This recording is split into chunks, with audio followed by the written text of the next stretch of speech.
As you can see here, we have a Vauxhall Corsa remote. Customers brought it in with button not working. As you can see here, the rubber's all perished and the button has perished away from the board.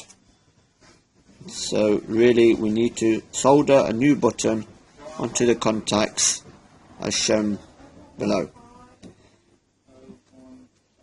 As you can see, the other button is still on the board.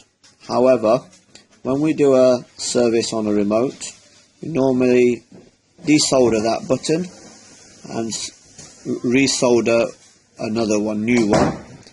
Give the customer a new battery and a new case. As you can see, he would require one. Okay, we've put the remote circuit board into the clamp. I'm just going to desolder the existing working button, just to simply apply some heat to the two connections. It should just release from the board as so. I'll just do the other side. Just gently apply some heat. It should just slowly release from the board. Just give it a bit more heat.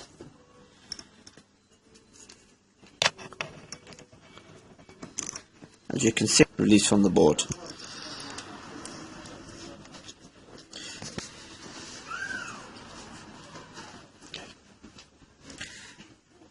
Now what I'm going to do, I'm just going to clean up the excess solder on the contacts by applying a little bit of solder wick and clean it off, apply a bit of heat, clean the contacts nice, ready for soldering our new buttons. As you can see, I'm just applying a bit of heat, take the excess solder off the contacts so we get a nice clear contact when we solder our new button. Heat to just take the solder away.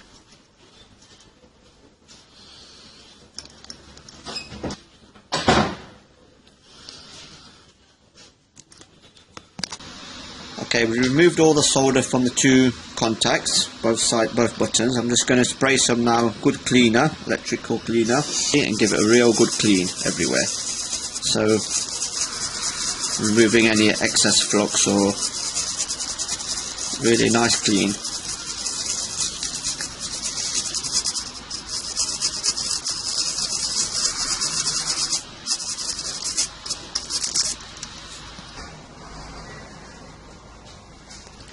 As you can see now, where I just point out to you, the two contacts there and there, nice and clean, and here, there and there. Now what we're going to do next is solder our new buttons. Okay, now this is got to be very careful here now. It's very important that your solder tip is very clean, and the main thing is we've got to hold our button in place as well. You can easily move. It's very quite delicate and small. So I'm just going to apply a little bit of solder to my tip.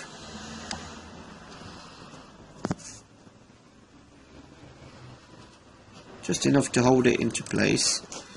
Hold the button into place. And just apply a little bit of heat and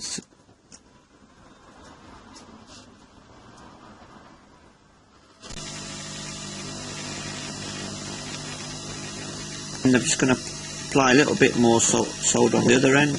As you can see, I've got two nice pieces of solder on either end here, the contacts. You can see them nice and silver there, and that's now in position. I'm just going to do the other button now.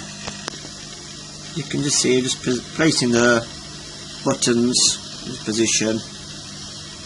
Just apply a little bit of solder.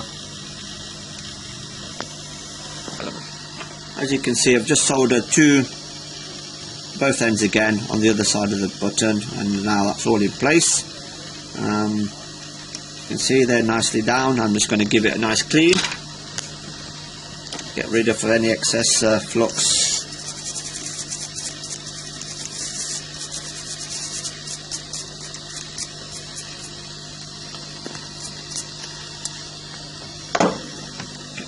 Okay, as you can see here, I have my new remote casing, both ends to it. As you can see, there's no actual contacts for the battery, which we have to take out of his old one here. As you can see here, there and there. Take those contacts out, put them into our new case, put a new battery in here, which is a CR2032, put it all back together and clip it into the horseshoe of the key. Obviously we need to put the circuit board as well in there with our two new buttons. Clip it all back together, slide it back into our horseshoe. And just one other thing which is very important, the remote here is only for the central door locking. It's not actually for the starting of the vehicle. As you can see here, there's a small chip here, square carbon chip. That is actually the part that starts the vehicle. So if I went to the vehicle now with just this piece here, I could go and start the vehicle. Be aware, when you're opening these cases and changing batteries, these chips do tend to fall out unknowingly, and people put it all back together and go to the vehicle and it doesn't start. Okay, I'm going to put it all together now. As you can see, I've just taken the battery out of the old remote. I've got to take the contacts out.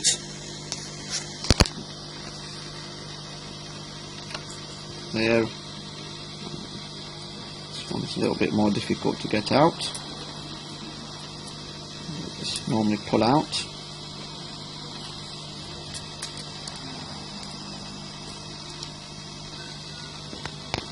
As you can see, slided that one piece in there, slide it in. A bit fiddly, might need a set of small pliers. Put the other end in as well, it should just slide in. So this is going into the new remote now? Yep. Position it all right. As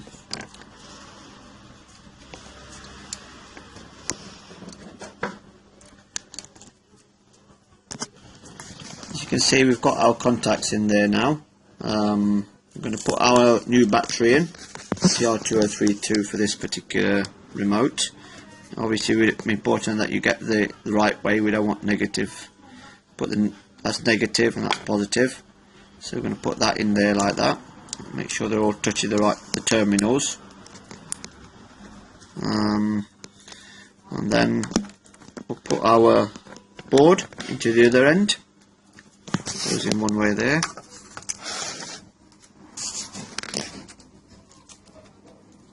And see these two contacts here?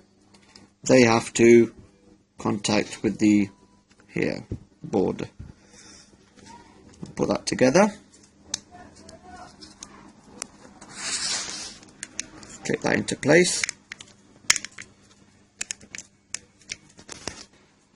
Okay, you see the board's clipped into place now. And this is the crucial part. We have a remote tester here which picks up a signal. I'm going to just press this on now. I'm just going to press one button. See the red light flash there? That button's working.